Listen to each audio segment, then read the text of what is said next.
尊敬嘅各位大德，大家好。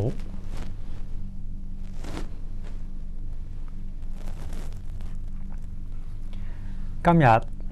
我哋係學習了凡四訓嘅最後一堂課。尋日呢，我哋講到積善之方。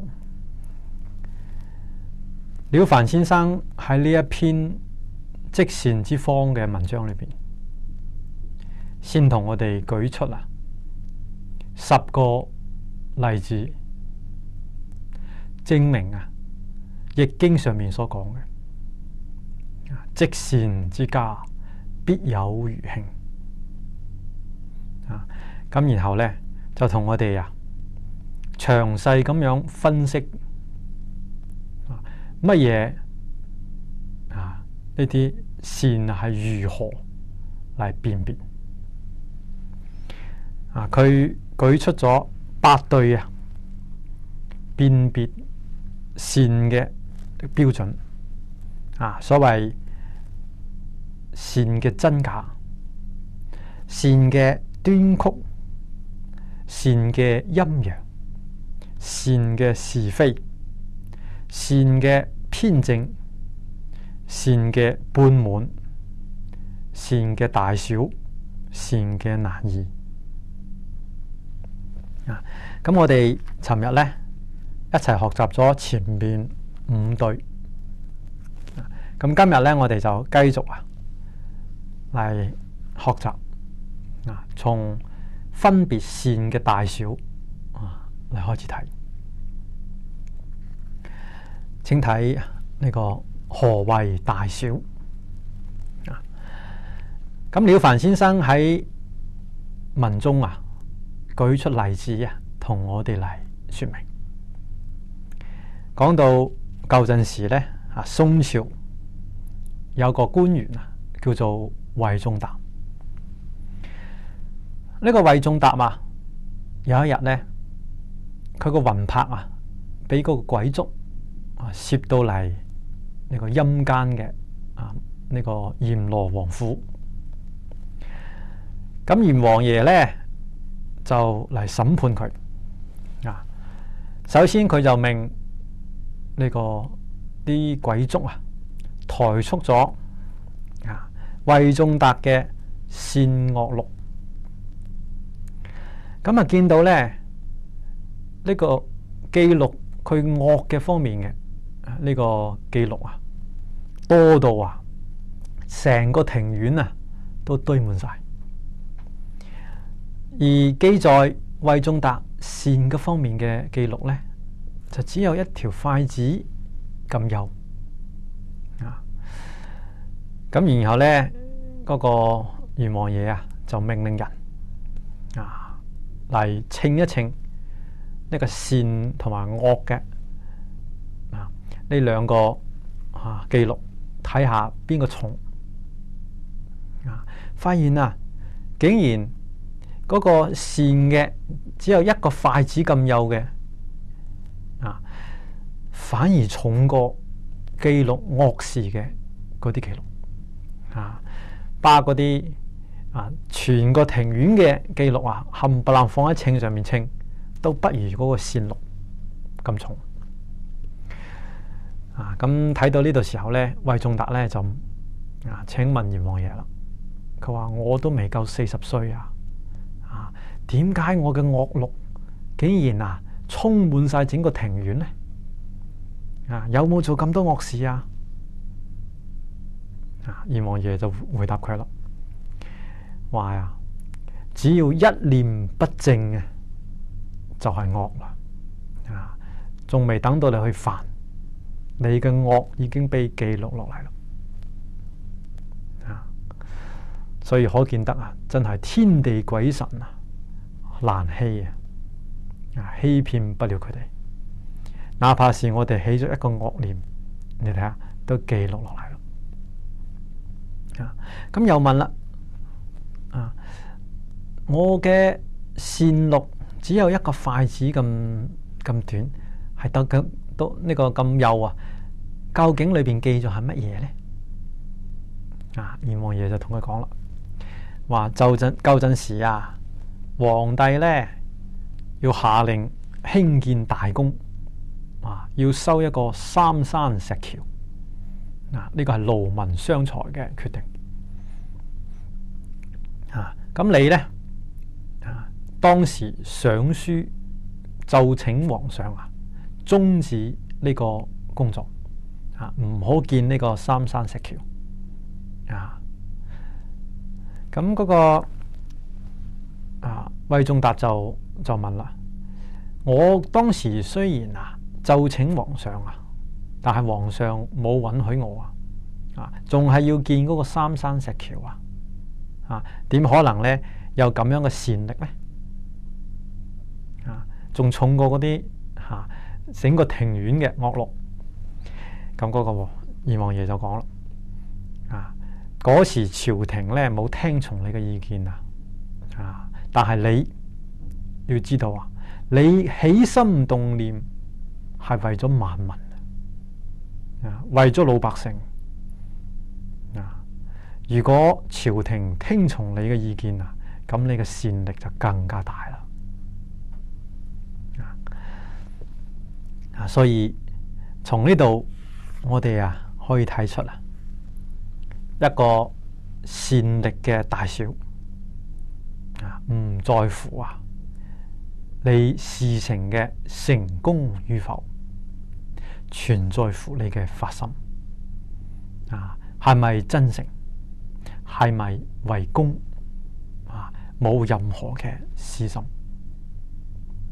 所以了凡先生喺文中講到，故志在天下國家，則善雖小而大，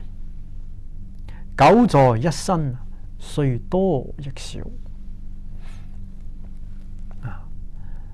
就講到如果我哋全心全意係為咗國家，為咗人民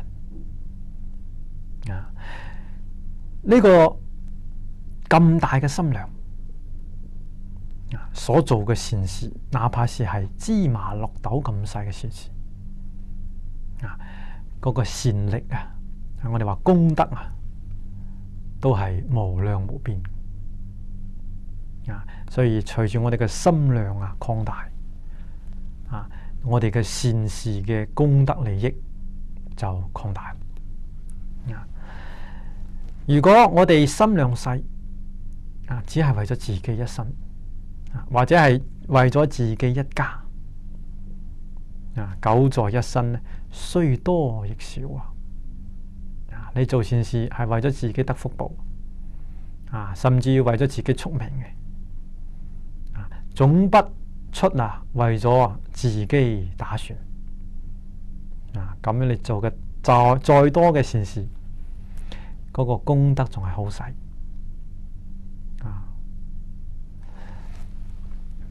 所以呢度講嘅係如何分大小嗰個善力嘅大小唔係睇你事嘅大小，係睇我哋嘅心量大小。下邊講嘅分別善嘅難易何謂難易呢？了凡舉出話先如為克己，雖從難克處克將去。夫子論為人，亦曰先難。呢度所講嘅為善嘅難定係容易係咪難嘅啫？我哋就唔做呢？唔可以了凡先生呢度講話儒家嘅聖人曾經提倡講過，話克己雖從難克處克將去。克己就係克服自己嘅煩惱習氣把自己嘅自私自利、貪嗔癡慢嘅念頭去除。呢個係克己，呢個就係修善。咁要從邊度落手呢？一定要從難克處開始譬如講我哋嘅煩惱當中邊一條最重嘅就從嗰條開始落手譬如講我最容易發脾氣成日都係好火躁嘅喐唔喐咧就會鬧人。咁呢一條係我最大嘅過失，我就要從呢度開始落手要改過前面一篇改過之法，特別舉出如何降服自己嘅瞋恚心又譬如講我最難克制嘅係我嘅情慾要知道呢個情況呢就要喺呢度落功夫總之每一個人佢哋嘅煩惱習氣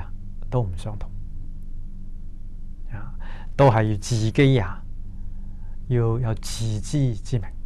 明白如何嚟改過自身所以夫子為論為人呢個係孔老夫子講點樣去行人道呢做一個正人君子心中要常存住人道佢話要先難亦就係講我哋要真正成為一個正人君子，成聖成賢要從自己最難克服嘅地方從最難做嘅善事嚟開始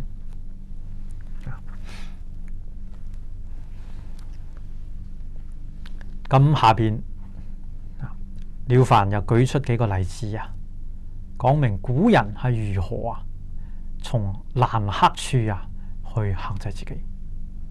從難捨處嚟捨自己嘅呢啲財寶嚟修善譬如江西嘅蘇翁一位姓蘇嘅老先生江西人，佢係靠教學為生自己辦一個私塾古來嘅教書先生都係好窮，真係叫窮秀才佢哋好清高開呢個私塾學校絕對唔會開口問人哋攞錢要學費都係啲學生自願自發咁樣供養老師所謂嘅宿修宿修就係學費即係孔子嗰時代規定落嚟攞2條肉乾呢叫做宿修供養老師咁佢教咗2年嘅書得呢啲宿修寫2年僅得之宿修2年內所賺嘅學費一啲啲咁多但係呢全部攞出嚟為一個家庭代償觀銀，以全人夫婦為咗保存一個家庭嗰個家庭因為冇能力交納嗰個國稅官銀呢位蘇老先生把佢所有嘅收入都攞出嚟幫助呢個家庭使到呢個家庭能夠得以維存落去又另一個例子講嘅係與邯鄲張翁喺邯鄲呢個地方一位張老先生寫10年所積之錢佢係謀生10年賺得一啲錢全部都攞晒出嚟代戶員贖銀以活人妻子成全人哋一家人幫人哋贖身呢啲都係皆所謂難捨處能捨也錢賺翻嚟唔容易，一般人好難捨好難布施但係呢兩位老先生能夠捨。下邊講嘅一個例子係如鎮江近翁喺鎮江一個地方有位近老先生雖年老無子，但係不忍以幼女為妾而還之鄰。鄰居見到佢年老無子所以呢送上自己嘅幼女俾佢作為妾希望呢幫佢呢傳宗接代但係老先生不忍唔忍心娶呢個幼妾唔想危害呢個少女嘅終身呢啲都係難忍處能忍也所以故天降之福益厚難捨嘅能捨，難忍嘅能忍，因此佢得到嘅福報就必定會好厚。下邊講到凡有財有勢者，其立德皆宜。一個有錢有勢嘅人佢想做功德做善事容易但係意而不為是為自暴佢容易做而唔去做呢，呢個叫做自暴自棄錯過咗修德積善嘅福報錯過呢啲機會錯過成聖成賢嘅呢啲機會。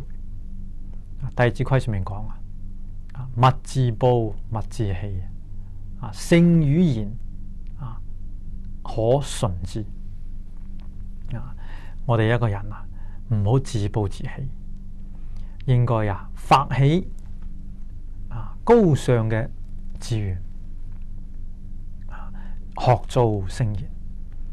每一個人都能夠做聖賢只要按照本篇所講嘅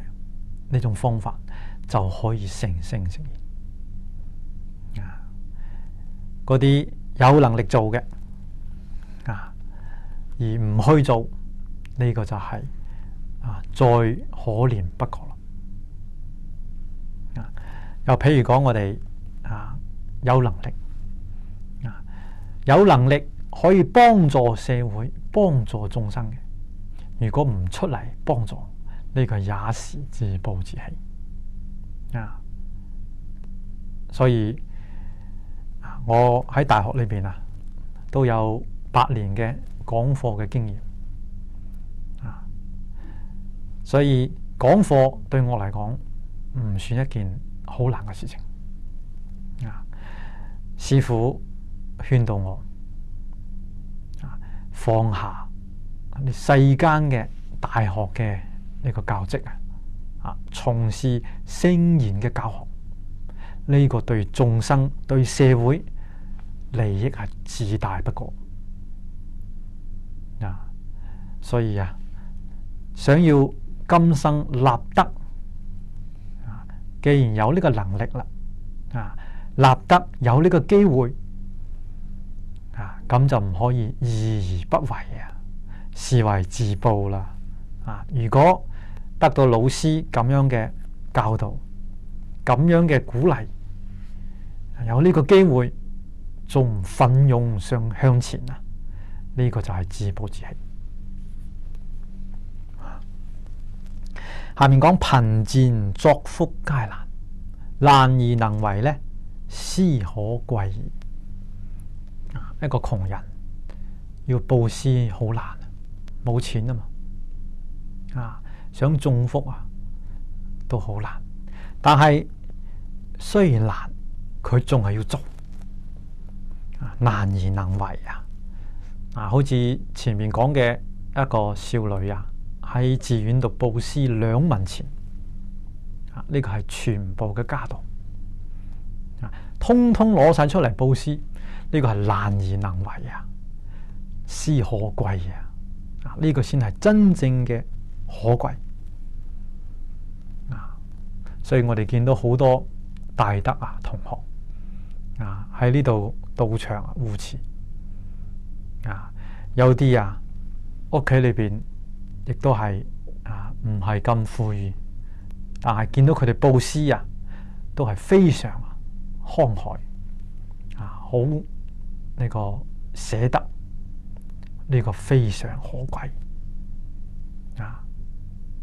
仲有啲同修以內財布施為呢個學會嚟做義工嚟服務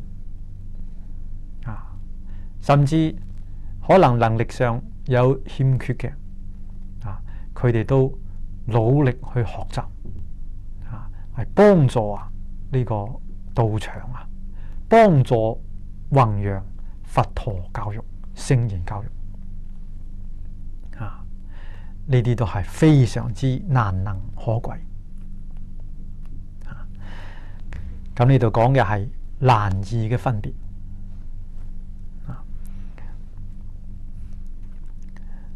下邊講到呢個講完呢10條呢8對善嘅辨別呢啲方面之外了凡先生又繼續舉出10個修善嘅方面旨在要我哋呢個深入了解如何嚟行善所以隨緣節制中其類之範若言其綱咧，大約有10我哋真正要盡心盡力行善了解咗真正做善事嘅呢啲發心不同咁要去做啦，就有10個方面做善事可以講話係無量無邊只要懷住善心為社會為眾生作貢獻就係善事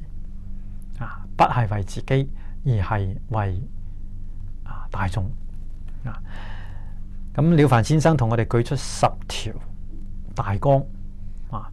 每一綱裏邊其實呢都係好多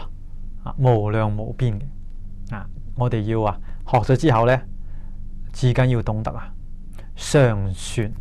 一個善心咁就遇到任何嘅呢個環境條件，我哋都能夠修善呢個叫隨緣修善。咁呢10條綱領，第一呢係與人為善，第2愛敬全心，第3成人之美，第4勸人為善，第5救人危急，第6興建大利，第7捨財作福，第8護持正法，第9敬重尊長，第10愛惜物命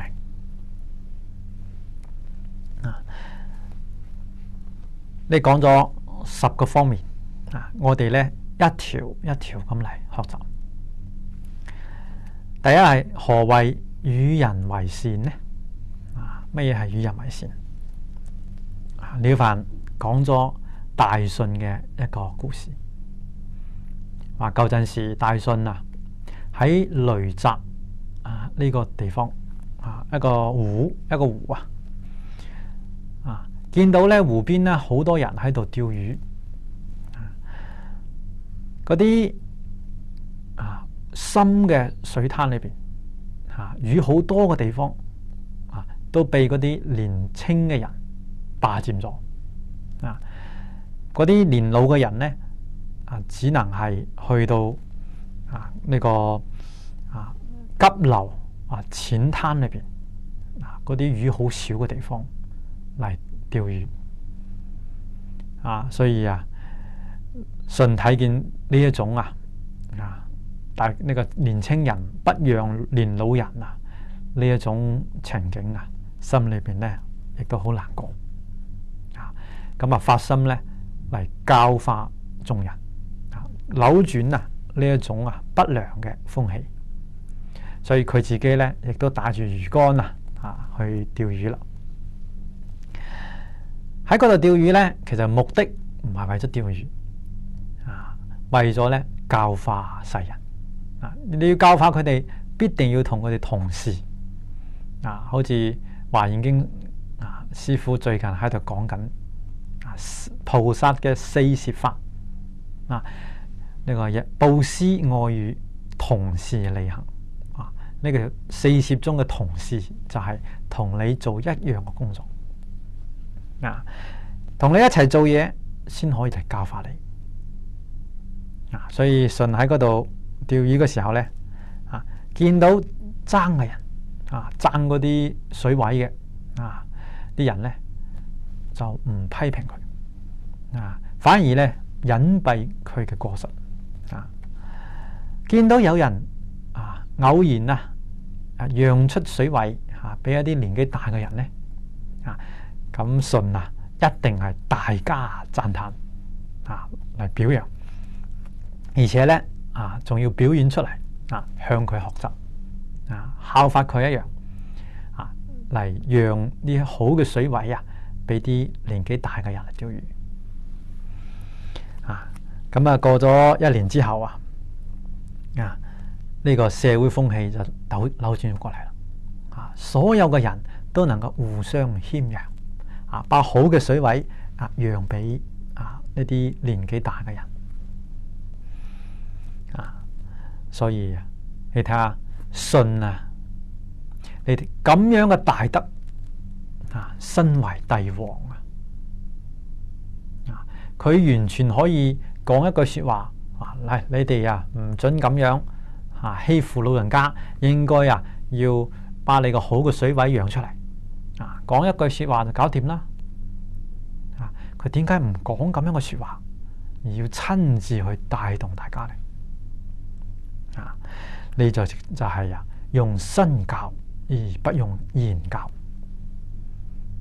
身教比言教嘅效果要好得多。我哋自己做到咁樣好嘅善嘅事情，人哋見到我自然就能夠取法。呢個係良工苦心呢個係藝術嘅教育。我哋作為老師父母喺呢一方面應該好好咁樣去思考，點解我嘅仔我個女唔聽話？點解我嘅學生唔聽話？反觀自省係咪自己未做個好樣子？用舜呢種方法嚟教導，冇話感化唔到人嘅。所以了凡話吾輩處末世我哋而家處喺呢個末法時期。勿以己之長而過人，勿以己之善而刑人。勿以己之多能而困人。要懂得喺呢個時代當中，呢家嘅時代叫做鬥爭堅固，大家惡念多善念少，都不能夠謙讓。所以我哋要懂得收斂自己嘅才智，唔好用自己嘅長處嚟蓋別人，唔好用自己嘅善嚟要求別人，我布施，你都要跟住我布施。你咁樣要求人，人哋就唔服。依家啲人嘅心理就係非常之具有呢種鬥爭意識。勿以己之多能而困人。自己有能力嘅，唔可以用我哋嘅能力嚟蓋自己蓋人哋嚟為難他人。呢啲都會引起人哋嘅抗爭，引起人哋嘅不服，甚至引起人哋嘅親恨。所以要了凡叫我哋要收斂才智，若無若虛，要懂得謙虛，懂得收斂自己嘅才智，唔好處處去表現，更不能驕傲。見人過失呢，且含容而掩蓋之，一則令其可改，一則令其有所顧忌而不敢縱。睇見人哋犯咗過失我哋應該懂得隱惡揚善。人哋過失我哋唔好講，含容而掩蓋之，能夠包容人哋，原諒人哋，甚至咧幫助佢能夠掩蓋佢嘅過失，絕對唔可以去諷刺佢、批評佢，甚至要喺大眾面前嚟講呢個佢嘅過失。你咁一講就會引起佢嘅反感。不但不能夠改自己嘅過失，而且反而會結下怨恨。所以我哋能夠包容，能夠掩蓋，一則令其可改。佢知道我哋呢一種寬大嘅心量，生慚愧心。你睇下我自己做咗惡事啦，佢對我仲係咁好，我自己好慚愧。呢個一則咧令其有所顧忌而不敢縱。佢知道咧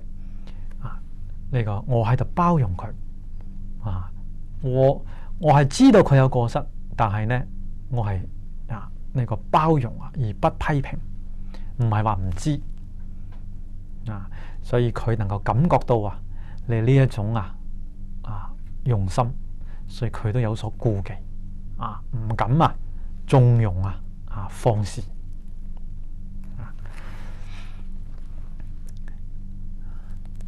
呢啲都係好好嘅處世之道。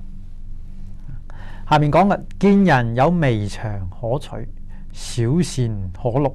幡然捨己而從之，且為驗清而講述之。所以呢一段就係講我哋揚善。見到人哋有少少嘅善事，有少少嘅優點可以取法，我哋必定要把佢記錄落嚟。仲要幡然捨己而從之，要向佢學習，虛心嚟請教，並且咧驗清而講述。驗清就係大家讚嘆，廣泛咁去表揚。所以我好希望我哋呢個協會作為佛陀教育嘅機構，首先嚟學習呢一條。依家嘅社會之所以惡多善少，就係因為講善事嘅太少，而講惡嘅太多啦。報紙裏邊登嘅，你睇全部都係好少話見到話表揚咩良好風氣，講嘅都係殺盜淫妄，講呢啲報道。咁我哋要反其道而行之。喺學會應該設立一個聚寶盆啊。呢個聚寶盆咧係專門咧記錄大家嘅呢個優點善事把呢啲善人善事寫落嚟，放到聚寶盆裏邊呢個聚寶盆可以攞個箱嚟做點解叫聚寶盆咧？因為所聚集嘅都係善人善事只要有微祥可取都要小善可錄都要放到呢裏邊呢個叫做驗清而廣熟之學似信一樣提倡良好嘅風氣我哋協會中邊啲人做得好嘅我哋就要發心把佢寫落嚟然後咧挑取中有典型性嘅可以攞嚟張貼出嚟又可以咧攞到我呢度咁我哋定期可以嚟作為一次評點提倡善行我都自己寫日記裏邊都自己寫呢啲善人善事我自己要帶個好頭嚟做我都希望有志同道合嘅人同我一齊嚟做我知道呢個學會一位歐老師喺呢啲兒童班裏邊提倡呢個聚寶盆嘅活動，收到好好嘅效果佢係用喺家庭裏邊父母同兒女之間夫婦之間婆媳之間互相都係寫呢啲優點，唔講缺點結果家庭變得好和睦原先呢父母同子女之間有代溝夫婦之間有矛盾，婆媳之間有衝突，通過咁樣嘅做法呢都改種咗好多好多所以我哋希望要構建和諧社會，呢個係個好嘅方法從我做起從我哋嘅家庭做起，從我哋嘅協會做起。所以了凡話：凡日用間發一言，行一事，全不為自己喜烈，全是為物立則此大人天下為公之道也。我哋日常當中每一言一事一舉一動都要諗到要為眾生為社會做一個好樣子唔係為自己打算所謂學為人師，行為示範做一個好模範。點解呢？因為社會模範太少啦，我哋要做一個好樣子學住信一樣，帶動好嘅社會風氣呢個就叫做大人天下為公之道真正嘅大人就係聖賢人，起心動念係為天下國家，為百姓萬民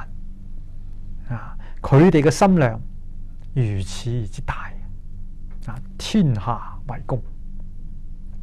呢個都係我哋應該學習嘅。我下邊呢介紹係第二種方面嘅善叫做愛敬全心咁咩叫愛敬全心呢？要知道君子同小人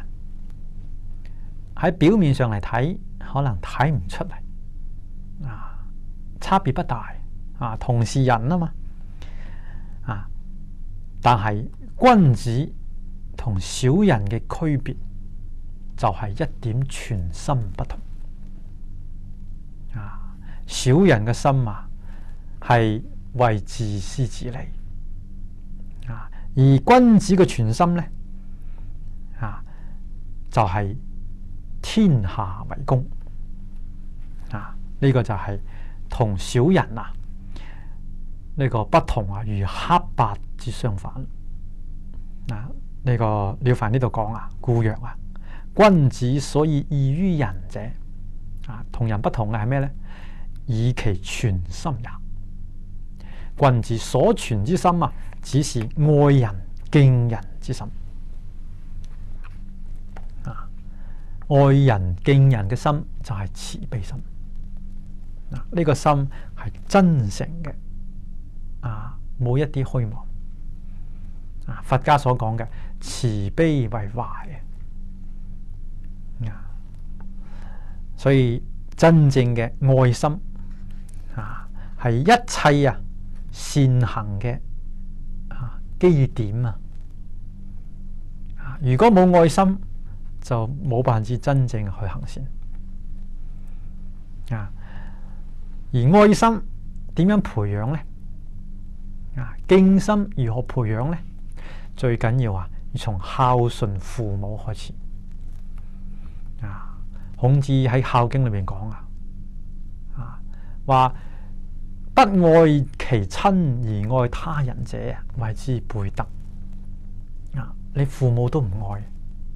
你仲可以愛邊個呢？你仲去愛人哋唔愛自己父母，呢種愛違背咗道德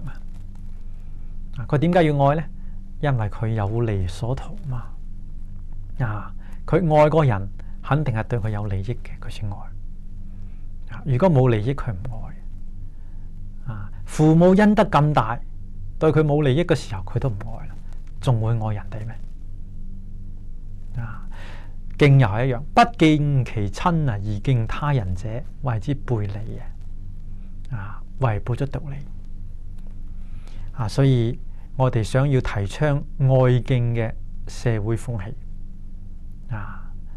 真正達到人人互相親愛、互相敬重、和諧社會一定要從孝道嚟提倡提倡父子有親父母同子女嘅親情係愛心嘅原點從呢度提倡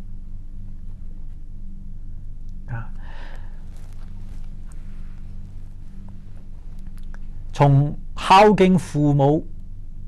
呢一種愛敬之心開始落實，然後廣而大之對所有嘅人都存有愛敬之心。呢度就係了凡所講嘅愛敬全心所以了凡話：蓋人有親疏貴賤，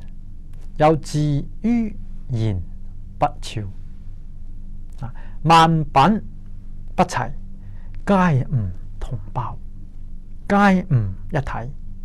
孰非當敬愛者？呢度講人雖然有親有疏有貴有賤有聰明嘅有愚笨嘅有賢良嘅有呢個不肖嘅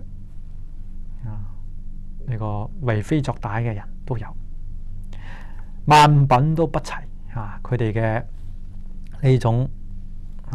道德品性唔同，雖然唔同都係我哋嘅同胞都係我哋嘅手足兄弟一樣而唔單止係同胞仲係一體呢個講嘅就係究竟嘅呢個真相點解話係一體呢？道家係老子《道德經》裏面都講過天地與我同根，萬物與我一體。呢個佢哋道家聖人都有呢一種意識。佛家講嘅一體把個理論事實真相講得更加徹底佢話呢個一體係咩一體呢？為心所現，為色所變。整個宇宙、天地萬物，都係我哋一念心所變現出嚟嘅。所以係為之一體嘅。既然能變出嚟、變現出嚟嘅呢個主體係我哋一念心性，一念心性冇分人，冇分我，冇區別。諸佛都係同一心性，所有眾生都係同一心性，心性上嘅一體。而宇宙萬物就係心性所變現出嚟嘅，所以宇宙萬物本來就係一體。所以我哋唔單止係一家人唔單止係同胞同是一個心源所生出嚟嘅。我哋緊密咁團結喺呢一念心當中，所以呢個係一體嘅。所以儒釋道呢個了凡係儒家嘅學者，道家嘅聖人佛釋迦牟尼佛，佢哋嘅對宇宙人生真相嘅睇法都係一樣。真係眾生與我一體，所以邊個都應該敬愛。有邊個話唔應該敬愛嘅呢？既是我一體，就應該敬愛。敬愛他人就是敬愛自己。愛人就係愛己尊重人就係自尊所以呢度講愛敬眾人，即是愛敬聖賢能通聖人之志，即是通聖能通正眾人之志，即是通聖賢之志。何者？聖賢之志，本欲施世施人，各得其所。合愛合敬而安一世之人，即是為聖賢而安之也。所以呢段講嘅愛敬眾人就係愛敬聖賢。一個人立志做聖賢，當然愛敬聖賢。但係如果愛敬聖賢，唔愛敬眾人嘅，咁你唔係真正愛敬聖賢。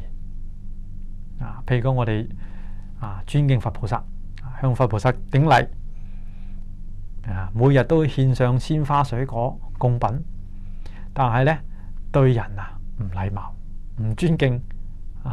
一啲都唔肯布施。咁你問下佢係咪真係敬愛佛菩薩呢？佢冇佢係做一啲樣子敬愛佛菩薩係因為佢有所求佢對眾人無所求嘛，所以佢唔敬愛眾人咁樣嘅心係虛偽所以能通眾人之志即是通聖賢之志。眾人嘅志向都係為咗得到幸福美滿嘅生活所以聖賢嘅志向也是為咗眾人得到幸福美滿生活所以依家中國國家領導人提出嘅和諧社會、和諧世界，呢個就係聖賢之志就喺2000幾年前孔子嘅理想就係天下大同呢個係聖賢之志佢話何者呢？點解話通眾人之志即是通聖賢之志呢？因為聖賢之志本欲施世施人各得其所。聖賢嘅志向就係為咗我哋呢個社會百姓能夠安居樂業能夠得到幸福美滿嘅生活佛家嘅聖人佛菩薩唔單止為咗你呢一世得到幸福美滿，佢所希望嘅係眾生生生世世都幸福美滿呢個就要破迷開悟轉凡成聖所以我哋應該以佛菩薩以聖賢嘅志向作為自己嘅志向以佛菩薩嘅全心作為自己嘅全心所以合愛合敬合愛合同邊個合呢？合敬同邊個合呢？係同佛菩薩同聖賢相合所以我哋所做嘅要安一世之人呢個係講現前我哋身邊嘅眾生同我哋有緣嘅人，我哋要愛敬佢哋尊重愛護每一個人咁樣就係為聖賢而愛之我哋為聖賢服務聖賢就係使到大家能夠得到幸福美滿，我哋就係咁做就係同聖賢同時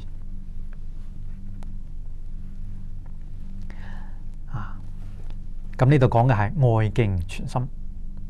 下邊講嘅係何謂成人之美呢？成人之美，了凡呢度呢同我哋分析舉一個比喻，佢話玉之在石底澤則瓦礫，追鑿則歸張呢個譬如講一塊玉如果啱啱開採出嚟一塊玉石表面嚟睇呢同一般嘅石頭冇咩區別咁你如果唔認識佢把佢劈咗啦咁就冇啦同一般瓦礫有咩區別呢但係如果你能夠攞嚟好好咁去雕琢佢就能夠成就一塊美玉所以呢個比喻嚟說明成人之美所以了凡話故凡見人行一善事或其人志可取而知可盡，皆須有業而成就之，或為之長謝，或為之維持，或為拔其毛而分其蚌，